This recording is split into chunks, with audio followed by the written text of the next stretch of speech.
produce under the alias Omas. I've been producing for about, call it like 7 years now. Initially if someone said I'd be a music producer 7, 8 years ago full time, I would have said you're crazy. I played basketball in college, was kind of focused on that. And then my first actual like electronic show was R.L. Grime at Coachella back in like 2013, and that was like my biggest influence because I never like heard music like that at all. Right. I listened to like hip hop, R&B, that type of stuff, and it was cool, man. Like I just never seen that type of energy, those types of sounds. Then after that, just started listening to it more and more. Eventually wanted to take up production and DJing. And yeah, that was kind of just the background of how it all started, I guess. Sweet. Where'd you go to college? Claremont McKenna. It's a really small liberal arts school in LA. It's kind of like 30 minutes east of LA. And then you later went to Icon, right? I did, yeah. So right after I graduated from Claremont, moved to North Hollywood. And yeah, I was there for a year, which was definitely an awesome experience. Kind of just like, started the whole process of me like really taking this seriously and pursuing it as a career, and making a good network of producers and that type of stuff. Absolutely. You live now in San Francisco, right? I do. Did you grow up there, or is that your hometown? Or? Yeah, I was born in San Francisco. I was there until I was like 7, and then moved to San Diego for middle school, and then was in LA for high school, college, Icon, and then been back in the Bay Area for like 3.5, 4 years now. What caused you to want to move back? So my girlfriend, who's a year above me, at Claremont, she moved up to SF for her work. Okay. And honestly, like, I love the Bay Area, man. And like, I was in LA for so long, and I was kind of ready for a change. And there's always that stigma of people saying like, oh, you have to be in LA to like, network and succeed in this industry. And I think that's complete BS, to be honest. Like, you can make a name for yourself anywhere. Like, some of the best and most successful producers I know are like, in the Midwest or like in random places like that. People are gonna come to you if you can show you're valuable and like have good music and branding. Obviously it does help, to be around those types of shows all the time, but in my opinion, the best type of networking happens online and not at shows where promoters are busy dealing with their stuff and a bunch of people are drunk anyway. So Facts. I did want to talk a little bit about your Icon days though. How was it? Like, how was your experience? Because I'm actually going to be, I'm getting my finances together, but by the end of the year, I'm going to be a student there. So yeah, dude, it was awesome, man. Like, it's the biggest part for me about Icon was just being around a network of producers like 24/7. Everybody's like working really hard, so it inspires you to also like kind of not slack off. The mentors I had were great. The classes were good. It was just a good structure to have, because basically we could go to class, hang around, go to office hours, and rent out studios, just make music all day. Right. And being in North Hollywood made it really easy to go back and forth from home to the studio or to the campus. I was like, I don't know, 2 miles away, so it was easy. Lived with a couple of producers. That's where I like met Sully, who me and him are actually lead mentors for an online 12-week program right now. And that's just one example of like person. Like when I was there, Pauline Her was there, Effin was there. Those are like the three. Oh, sick! Yeah. And I was a very average producer at this point. So just seeing these guys and like how they were crushing it already back then, was definitely really inspiring. Yeah, man, it was cool. It was. What do you think? What do you think you got most out of it? Like, what was like your big thing that you took away from school there?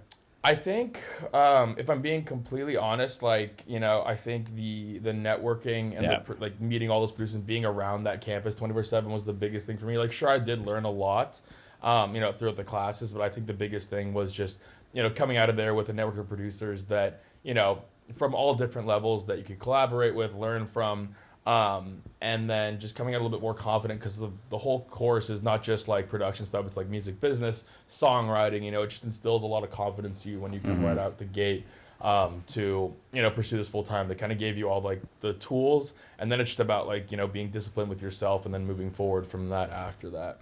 Yeah. I always like to ask this question too, is like, some people, like, they pretty much, like, they didn't go to school for music production.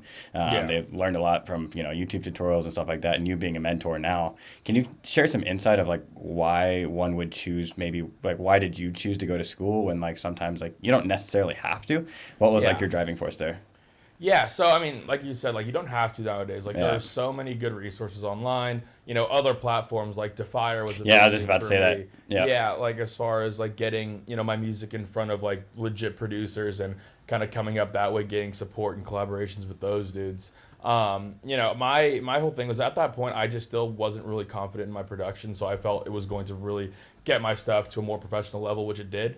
You know, I still had some work to do after that, but it definitely streamlined that whole process. And you know, I heard like just the majority of people went to Icon, you know, thought it was an amazing experience, so you know, was lucky enough to be able to go.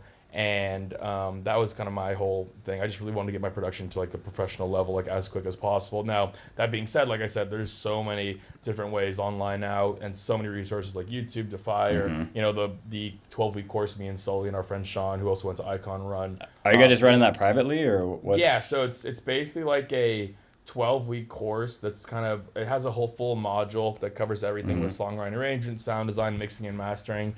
And then the meat of the program is basically me and Sully host group calls 3 times a week, which is each kind of like focused on a designated topic. Those 3 ones I talked about, like songwriting, sound design, and mixing and mastering. And then people can book one-on-ones as needed for extra help. It's basically just kind of like a more personalized Defier, if you will. Yeah.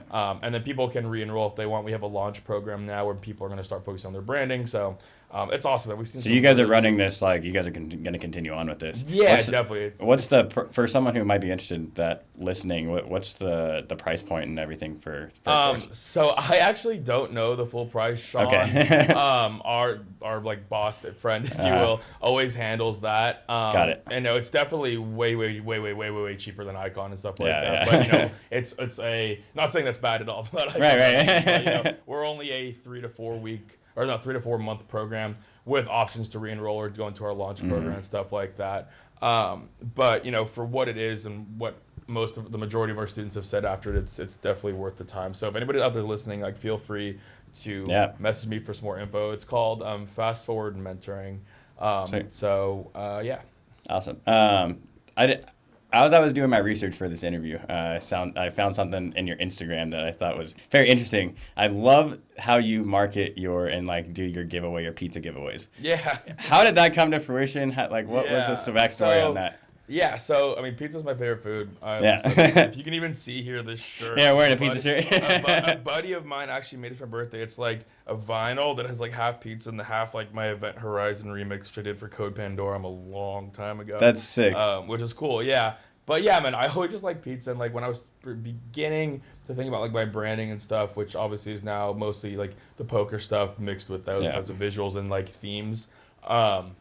You know, pizza's a big part of like just who I am, and branding, in my opinion, is just an extension of yourself, and in a more exaggerated fashion. So I thought that was a really fun way when I do releases to like keep people engaged who may. It's freaking genius. May not even like my music, to be honest. Like, you know what I mean? Like they're like, oh shit, Omas is throwing like a free pizza giveaway. I gotta enter. Who doesn't like pizza? Exactly. Yeah, man, it was a cool thing to keep people engaged. I haven't done one in a little bit. I've just been like really busy as far as like developing the brand on the poker side, because in my opinion, that is going to be like the long-term thing. So I'm still kind of thinking about how to intertwine it, but I'm definitely gonna do some more pretty soon, because, you know, it's always a good time. And like you said, who doesn't like free pizza? Right.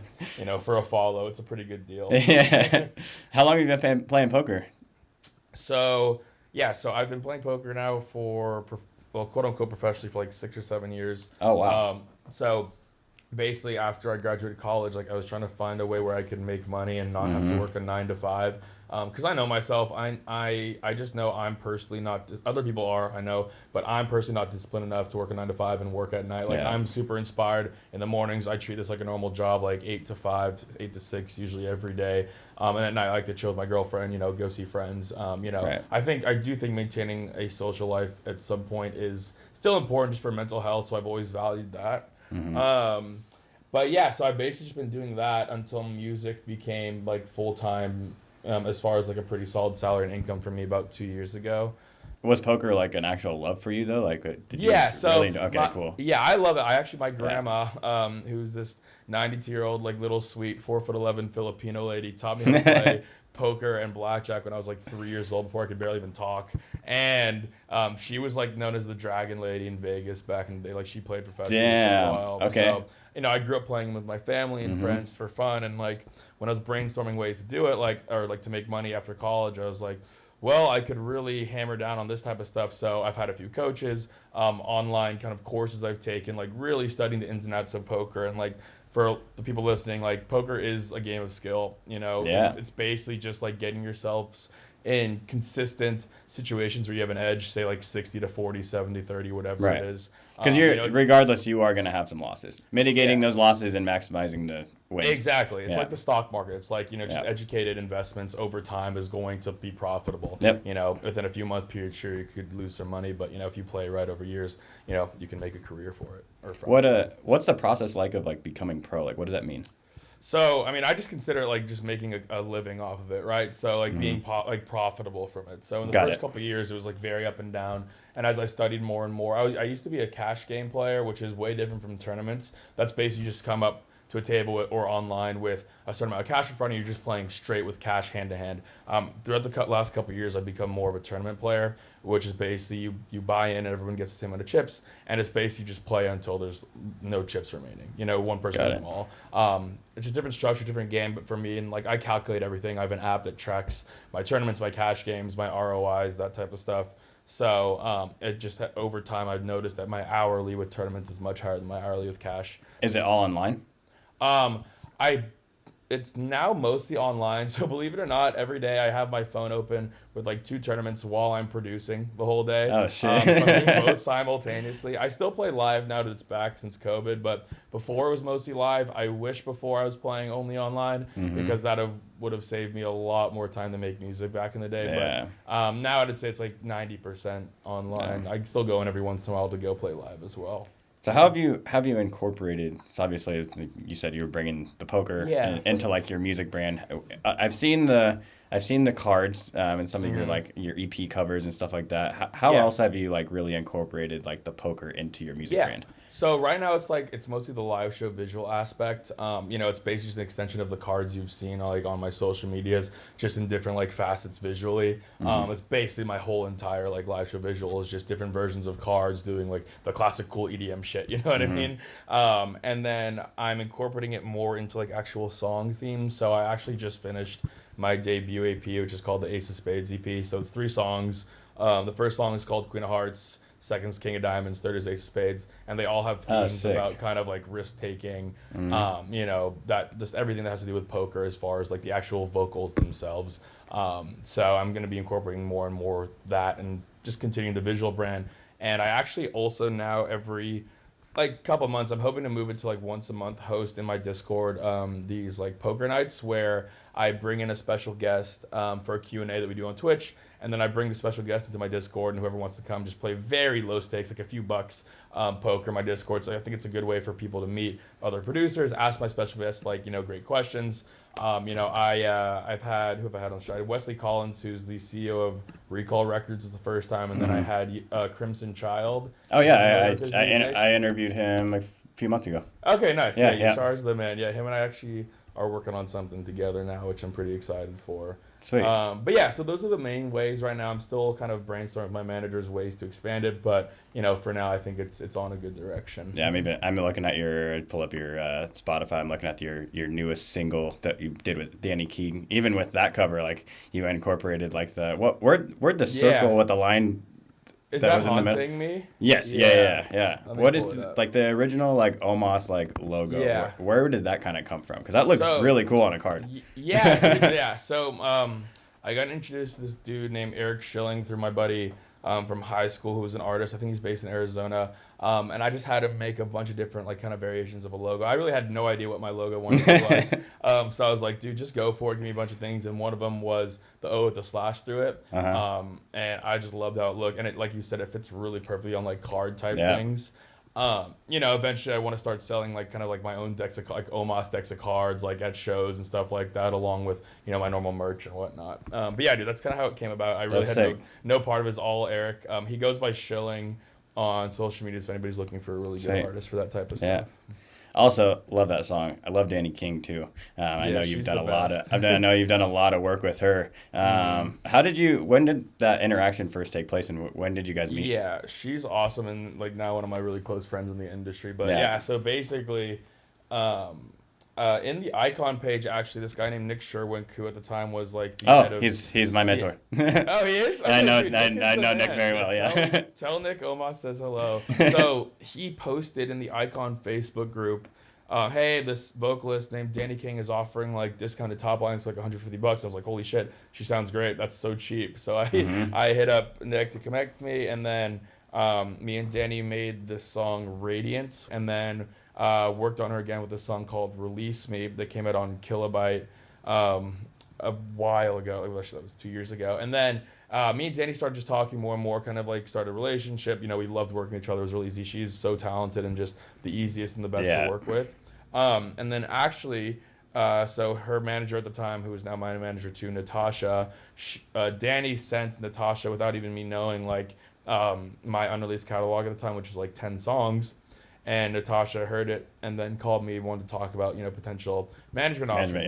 Yeah. And that's kind of how I started my whole relationship and partnership with, well, now it's Cultivate. We used to be called as Paragon, but now it's Cultivate Artists. And Natasha's just the best. She's awesome. We've grown our team. It's a really strong team now. We have another manager on the roster named Rissy. That's kind of how it all started with Danny. And now I think we have like a total between. You have a bunch of music with her. Released and unreleased. It's got to be like 15 songs, something crazy like that. Yeah.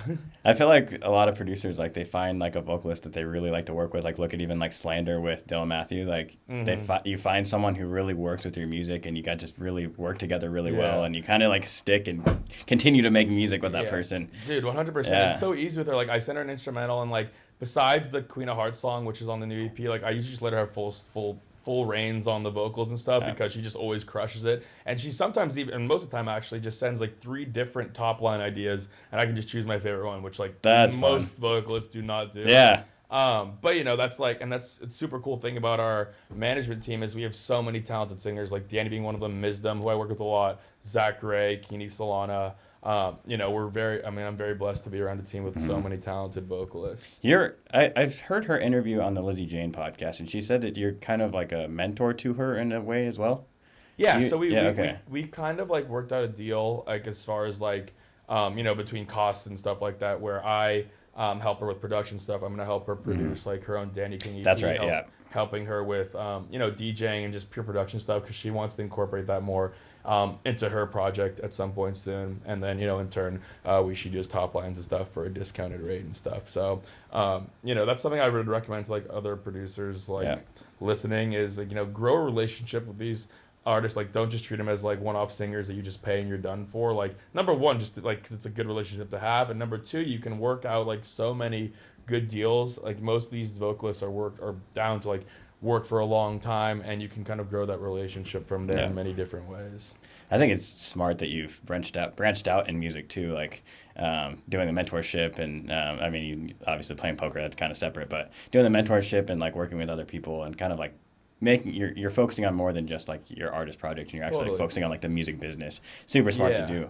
It's important, man. Like, you know, like there's so many different ways you can make money in this industry. It's really hard, but like you don't have to be, I mean, a fully touring artist to make a career from this, you know, between mentoring, sync and licensing, sample packs, engineering. Or like, even like, what's that called? Not OnlyFans, but the other one, Patreon. Yeah, Patreon. A lot of people have Patreons too. Yeah, 100%, man. Like, you know, if you're not doing that, and honestly, a lot of these bigger producers that we see touring, like, they also are doing these things on the side because, you know, money in this industry is so hard to come by. So if you're a producer these days, you gotta like have multiple facets of income, or else it's gonna be really hard on yourself. Artists aren't making the money that they used to on just people buying their music. Dude, and now with like inflation, everything going up, man, it's such a struggle. Even with just like shows, dude. Like, I know so many big artists that are like even struggling to like break even when they're like flying out between like these booking fees and stuff. It's tough right now, man. That sucks. I talked to a lot of different artists on Subsidia. I kind of want to branch off into that. You've released like 4 or 5 different tracks on like multiple different compilations.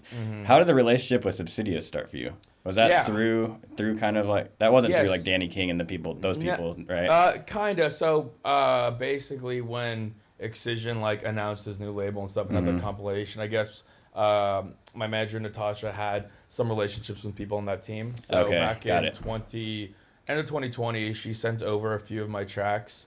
And the first one they picked up was Lost in Outer Space with my buddy Les Gold, who's like an amazing indie, which is kind of like a weird college because he's like an indie like singer in an indie band. But, you know, it's still one of my favorite tracks because of how unique it was. And we got that song picked up. And then, you know, I think I've had 5 releases of them total. all very different songs, like a collab with Top Robin that came out after that, Need Your Touch, collabs with Inhuman and Felmax, all in all different compilations. And Felmax is from the Bay, isn't he?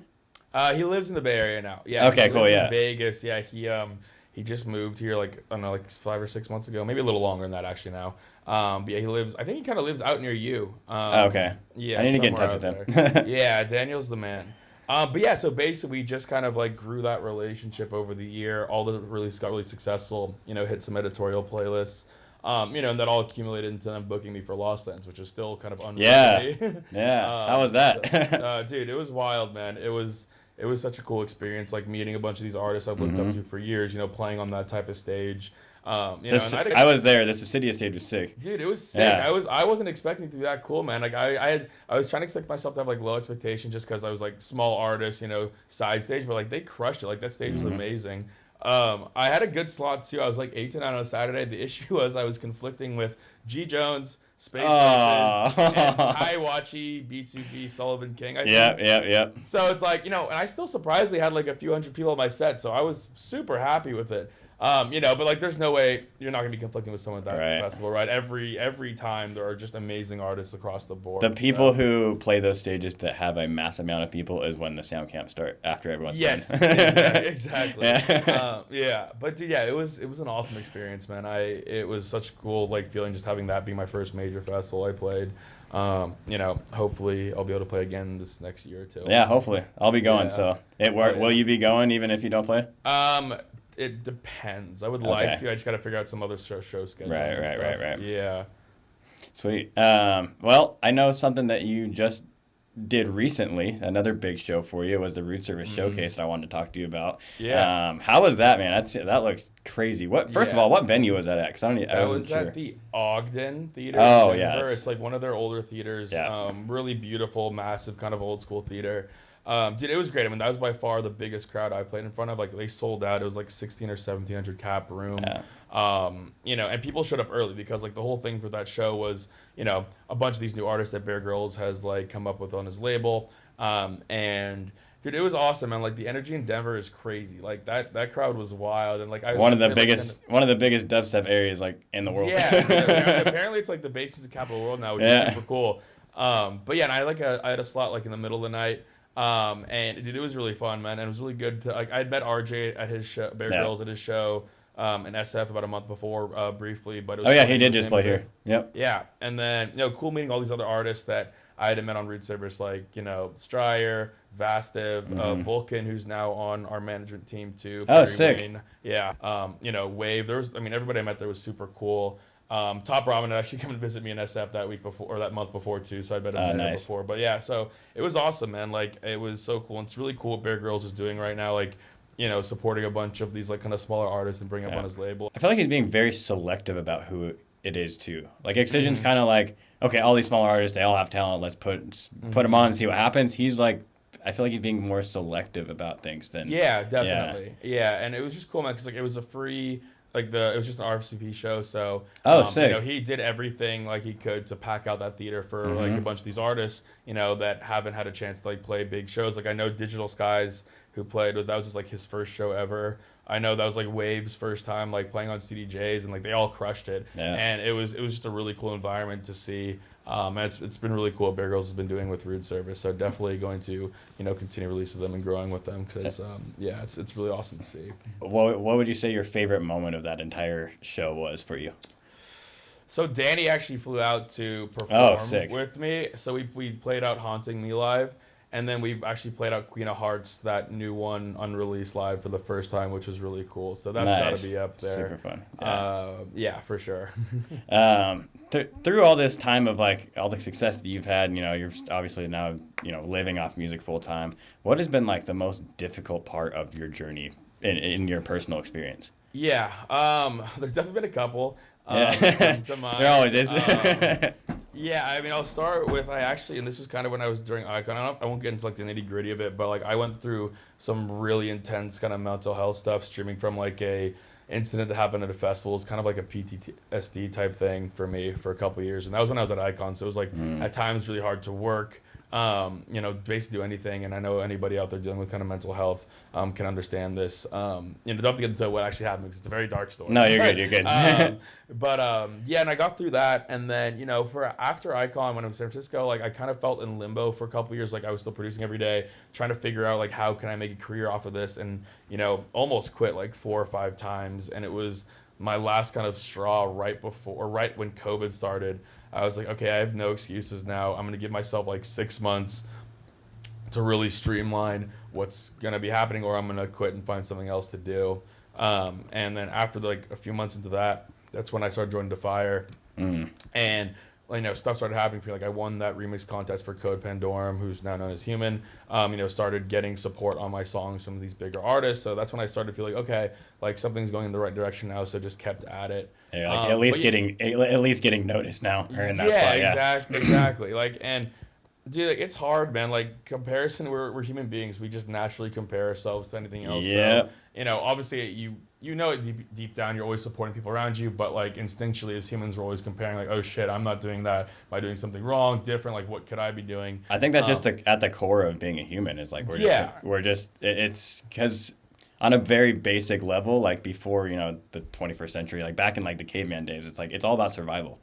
So like at the end of the day, I think one of the main reasons why we compare ourselves to others and quote unquote competition with others is because we have a need for survival. And if with music, it's like we want to make that a part of our lives to the point to where we're making a full-time income off of it and we're surviving off of it. So I think that's a big reason why, I'm just as guilty as anyone else too. Yeah, dude, I am too, man. It's like, you know, I've like taught myself over time, and like people always say like, oh, it's like, it's all part of the journey. Everyone's on a journey. And that's true, man. But it's like, you know, it's still a thing. Yeah. You know, and I think my best advice for everybody out there is like, it kind of stems off that, like, as long as you're putting in, you know, efficient work every day. Like, I am so on the page of work smarter, not harder. Yeah. I don't work 24 hours a day. I don't go through the night producing music. In my opinion, that is some people, maybe that might work for some people, you know, but in my opinion, like, it's really important to have like 2-3 hour stints of like just hard work, take a little bit break, come back to it. That's how I am. Like, yeah. And I think that's so much more efficient. And like,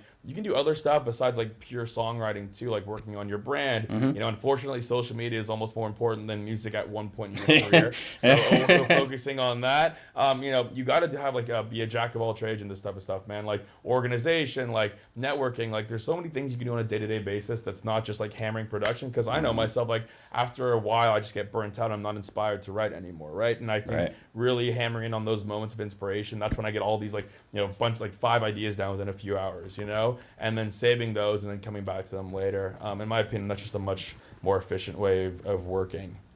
Can you give me like a specific example of like, you don't have to give names or anything, but like an example of like a time that you did really compare, like you got stuck in comparing yourself to like a specific brand or a specific thing, like, and how did you overcome that?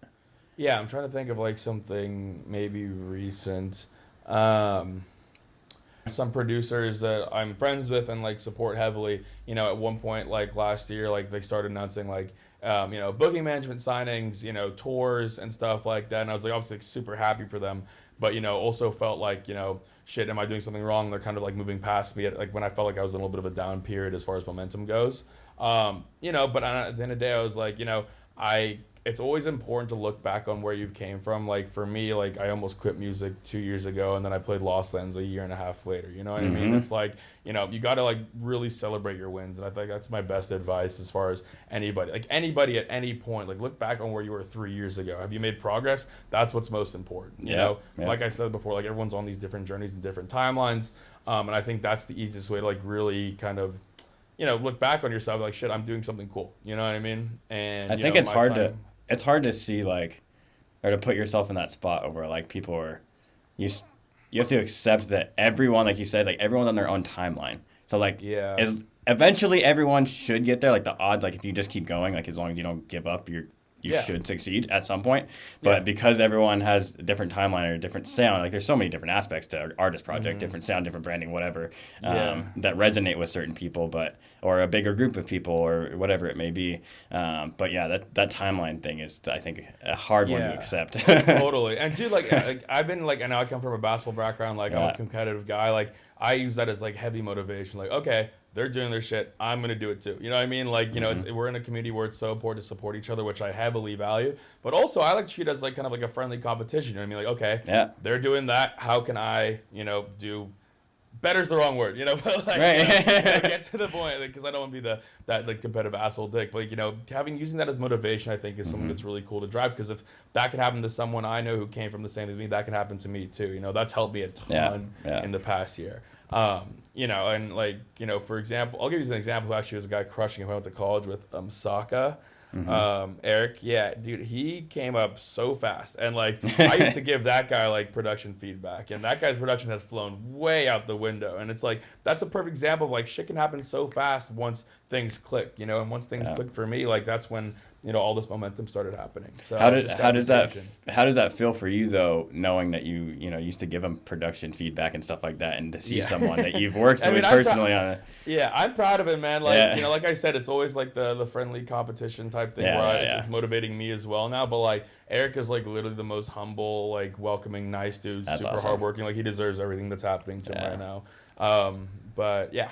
And I think going back to the comparison thing and focusing on yourself, like be in competition only with yourself, like truly look back at your time. And I think that's the biggest thing that, you know, comparing yourself to others, I think that's the biggest thing, the biggest tool that you can use to get over that. But also like staying in your own lane, staying focused on what you have to do for yourself. Like, cause I feel like sometimes for me, like, I'll get so caught up in like maybe comparison and like, oh, what are they doing? Like, and I'm like trying like, oh, they found success by doing this, but it's like, okay, but I'm different. I need to focus on what I need to do for me. I think, you know, like staying in your own lane. Have you struggled with that at all?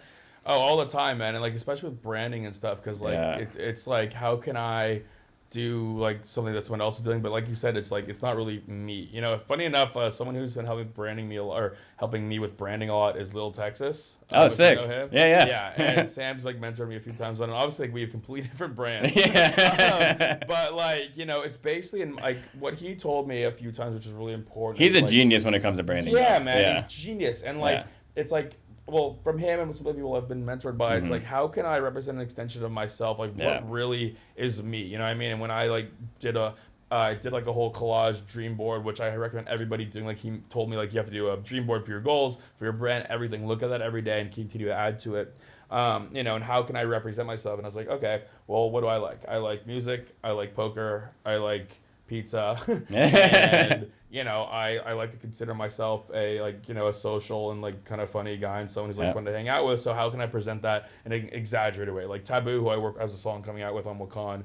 Awesome! Congrats! Thank you, man. Has helped me like with this. We had a long call about this, and it's basically your brand is an extension of who you are, and so it's like people can tell when you're being fake. You know what I mean? Yeah. You know, and when stuff's not genuine. So basically, just like be as genuine as you can, maybe with a little bit of spice on top, but like that's kind of what I've been doing with my branding, which I think has been doing pretty successful for like the amount of followers and stuff versus like the amount of engagement I get. And like, you know, it is an unfortunate evil we all have to do, and we all have to do this. Like, it's really hard to make a career if you don't have a social media presence. Yeah.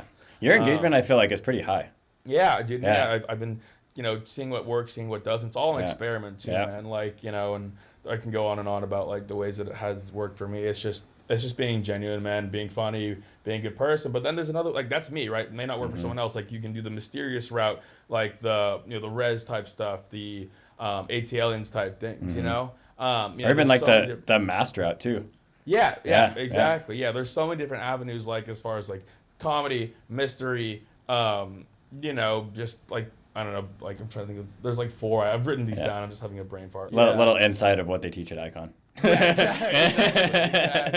Dude, 100%. So at the end of the day, it's like, you know, it's all about just kind of like being who you are and doing your best to stay in your lane, maybe with like a slightly exaggerated version of yourself, but that's, you know, in my opinion, the thing that works best and what like kind of relates and you know, gets other people excited and stuff like that. Well, I know you have another phone call after this, so I don't want to take up too much of your day. A couple last talking points.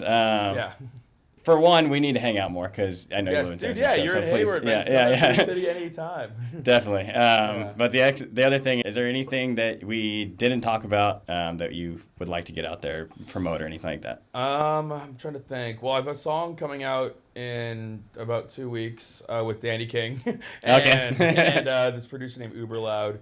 It's my first independent release in a long time.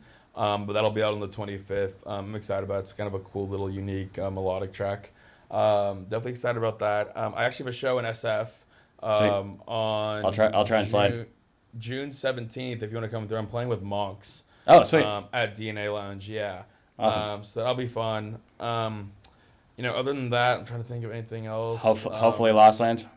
Yeah, hopefully Lost Lands, fingers crossed. I can't say too much about it yet, but we've been in chats with a couple booking agencies that we're hoping to lock in a deal soon, so I'm excited to hopefully announce that within the next month. Excellent. Fingers crossed. And yeah, like I said before, I have my debut EP. I just finished up, so I'm hoping that'll come out this year. Just now I have to find the right home for it. And a bunch of really exciting collaborations. Taboo is the one I can probably say right now. And yeah, a bunch of other big ones that will hopefully be out this year. I'll just say is like some other Wakan guys, as well as some other bigger producers that really excited for everyone to hear. Sweet, awesome. Where can the listeners get in touch with you? So at Omas Music on all my socials, I'm super responsive. I take pride in that. Maybe overly. He is. So at Omas Music, Instagram's probably the easiest. Facebook too. Feel free to add me at Oliver Mauser. Don't message me on the Omas Facebook page because Facebook Business Manager is the devil, and I don't even know how to get to the messages. But yeah, if anybody out there is looking for mentoring or anything like that, please hit me up. We'll give you all the information you need. Sweet. And and if I always tell everybody I'm always here for advice as much as I can give. So if any other producers just have any general questions, never hesitate to hit me up. I'm always down to help out when I can. Awesome. Last question that I ask to every person that comes on the show. If there's one piece of advice that you could tell yourself when you first created the Omas brand project and first started music, what would it be and why? To yourself. Probably be patient. Be extremely patient. I've been doing this for 7 years, and I know some producers have been doing this for 13, 14. It doesn't become a career until that point. Be patient. Just keep grind. It sounds so cliche, but keep grinding. Be patient. Good things are going to happen. It's a really long, hard grind with this industry, and it doesn't get easier as you get bigger and bigger. It actually gets harder and harder to be relevant. So it doesn't stop. And I had last thing I'll say is I had a whole plan for when I was started this Almost project as my timeline, and that timeline's completely gone to shit. So just be patient, guys. Good things happen if you continue to put yourself out there every day. Awesome. Thank you so much for being on the show today, man. Dude, yeah, thank you for having me, man. This was an awesome time.